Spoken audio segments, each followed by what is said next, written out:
Bonjour à tous, je suis Rebecca McLaughlin-Istam, bienvenue dans Inspire Middle East. Cette semaine, nous allons explorer le marché du commerce électronique dans la région à l'ère du post-Covid. Nous aurons droit à une masterclass sur le lancement des startups et la levée de fonds, donnée par une virtuose de la disruption dans la Silicon Valley et aux Émirats Arabes Unis. Continuez de frapper aux portes pour obtenir des financements. Croyez en vous et vous décrocherez des fonds. Un peu plus tard, nous irons voir plus loin dans la région comment de jeunes talents de la technologie commencent à émerger.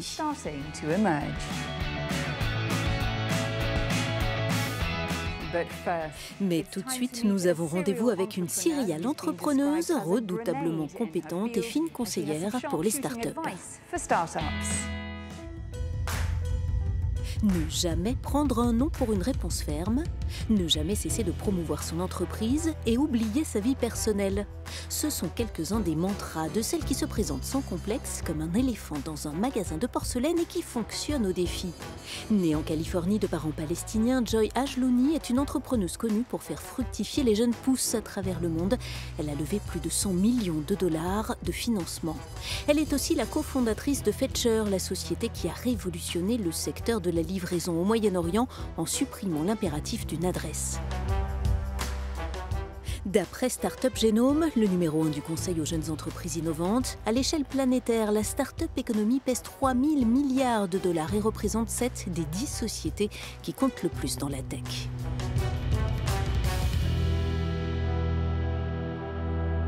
Le marché des startups au Moyen-Orient se développe rapidement, mais comme le reste du monde, il se relève difficilement de la crise du Covid.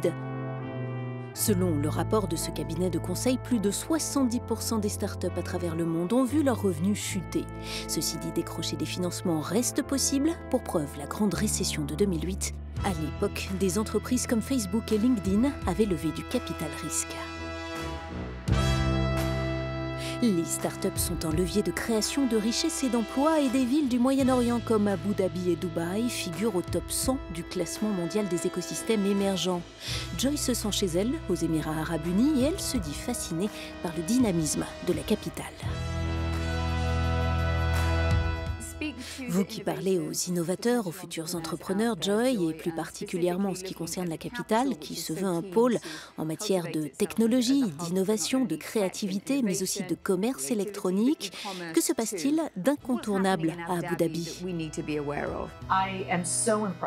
Je suis tellement impressionnée et je suis particulièrement impressionnée, je le dis d'ailleurs avec beaucoup de fierté, par les efforts du gouvernement d'Abu Dhabi et du bureau d'investissement d'Abu Dhabi. Ce qu'ils font est spectaculaire. J'aurais aimé avoir cette opportunité quand j'ai démarré. Ils bâtissent une infrastructure pour investir non seulement dans les startups, mais aussi dans le capital risque. Et ils comprennent que les startups sont l'avenir et que l'avenir, c'est aussi investir dans la technologie, dans les idées brillantes et dans la jeunesse. Ils ont fait un travail incroyable avec Up 71. Maintenant, si vous montez une startup, vous pouvez obtenir des financements, des locaux et un véritable soutien. Pas seulement de belles paroles, mais un vrai soutien. Joy, vous qui connaissez le paysage des startups et du commerce électronique aux Émirats Arabes Unis, quelle comparaison faites-vous avec la Silicon Valley par exemple et que manque-t-il à l'écosystème ici? Il y a une immense population ici qui a besoin de disruption et il y a beaucoup d'idées. La technologie de la finance, de l'éducation, de la santé, ce sont des choses dont le système a vraiment besoin. Donc il faut mettre en place ces politiques. La bonne nouvelle, c'est qu'ici, elles peuvent se mettre en place du jour au lendemain. Il y a des opportunités pour réaliser de vrais changements très rapidement. Quelle est la plus grande erreur que font les entrepreneurs et les startups de la tech? Je vois deux choses. Ils confondent l'équipe et la performance des unités commerciales.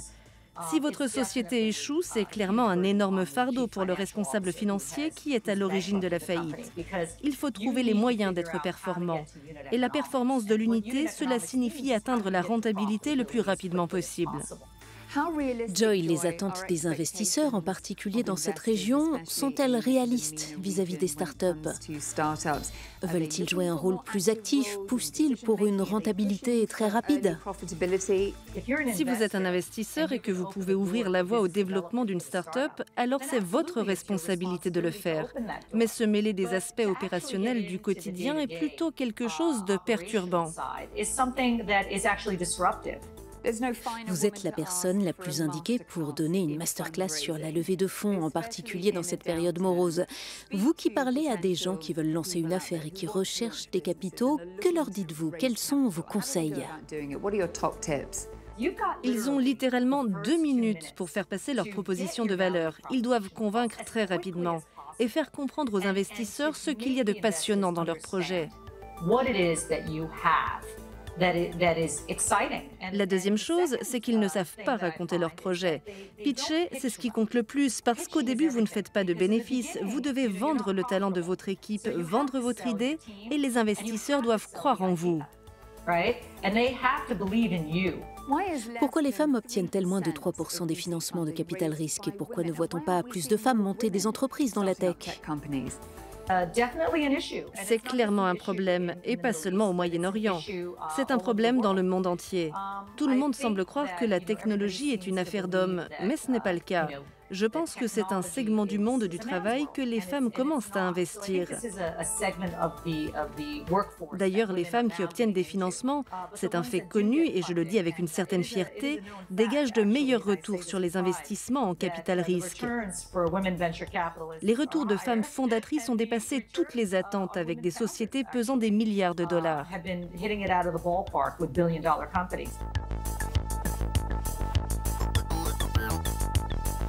Et en tant que supportrice passionnée des femmes qui bousculent le paysage conventionnel du monde du travail, Joy espère que la prochaine génération de start-up aux Émirats Arabes Unis et ailleurs jouera dans la ligue des entreprises à succès.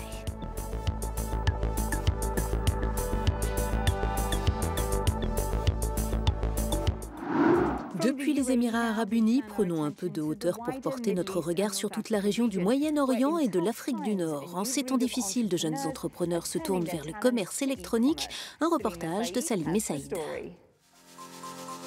Un rapport de Bain & Co le confirme, le marché du e-commerce a atteint des sommets dans la région MENA, 8,3 milliards de dollars en 2017. Avec une croissance annuelle de 25%, le commerce électronique y progresse légèrement plus vite que la moyenne mondiale, les pays du Conseil de coopération du Golfe et l'Égypte représentant 80% du marché. Le tout numérique pendant la pandémie a profité à ZEP, acronyme de Social Enterprise Project en Jordanie. Cette marque de mode et de décoration emploie 560 femmes, essentiellement des Palestiniennes, du camp de réfugiés de Jerash, qui crée des accessoires cousus humains. La Jordanie compte 2 millions de réfugiés palestiniens vivant avec moins de $2 par jour selon les Nations Unies.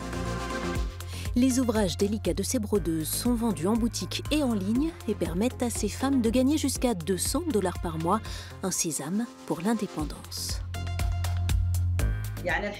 Maintenant, je peux compter sur moi-même. Je n'ai pas besoin de l'aide de qui que ce soit.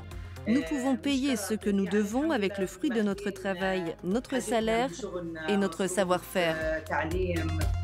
Avant la pandémie, les ventes en ligne représentaient 20% des quelques 5000 ventes annuelles de la marque. Mais entre mars et juin, elles ont quasiment doublé. Nous utilisons Internet pour créer davantage de liens avec les clients, en rendant leur expérience plus personnelle, en leur montrant comment sont faits les articles et par qui. Pour l'entreprise, partager les histoires humaines qui accompagnent chaque pochette, chaque kéfier, coiffe traditionnelle ou châle est la meilleure des vitrines mondiales. La marque qui monte a même fait une apparition sur Netflix, drapée autour du cou du personnage principal dans la série Blacklist. Elle a su sortir du lot derrière les écrans, une belle réussite. Créer de nouvelles expériences en ligne et sur les réseaux sociaux, c'est la voie empruntée par certains dans la région pour réorienter les achats des cyberclients. Et ce sont surtout les jeunes qui innovent en bousculant les business models. Dépasser le conventionnel, c'est ce qui caractérise ces personnalités publiques sorties de l'anonymat grâce aux réseaux sociaux et qui utilisent l'art et leur influence pour booster les achats en ligne en Tunisie. Âgé d'une vingtaine d'années, le couple formé par Sami Chafaï et Balkis Ksouri poste des vidéos et des photos sponsorisées. À eux deux, ils totalisent près de 2 millions de followers sur Instagram. Sami, qui rêve de cinéma, est convaincu que les acheteurs ont besoin de s'identifier à des personnes qui les inspirent. À l'ère de l'entertainment, il faut bien sûr être inventif, mais la star des réseaux sociaux tunisiens prend aussi son rôle très à cœur et cite volontiers cette phrase de son idole Spider-Man: « Un grand pouvoir implique de grandes responsabilités ». J'aime combiner l'expérience cinématographique avec la réalité et l'authenticité. En même temps, je dois respecter ce que ma partenaire attend de moi. Donc c'est un partenariat gagnant-gagnant. Je dois rester honnête envers ma communauté. Le glamour qu'il projette ne reflète pas forcément les fins de mois de Sami et Balkis, avec des revenus irréguliers allant de 0 à 2000 $. Balkis n'en a pas moins décidé d'arrêter les études pour se consacrer pleinement à son activité de créatrice de contenu, mais beaucoup de Tunisiens, dit-elle, ont du mal à comprendre qu'on puisse en faire son métier. Nous ne sommes pas considérés comme des personnes ayant un vrai travail. On crée des contenus divertissants, mais pour la plupart des gens, ce n'est pas une activité professionnelle. C'est triste, parfois même humiliant.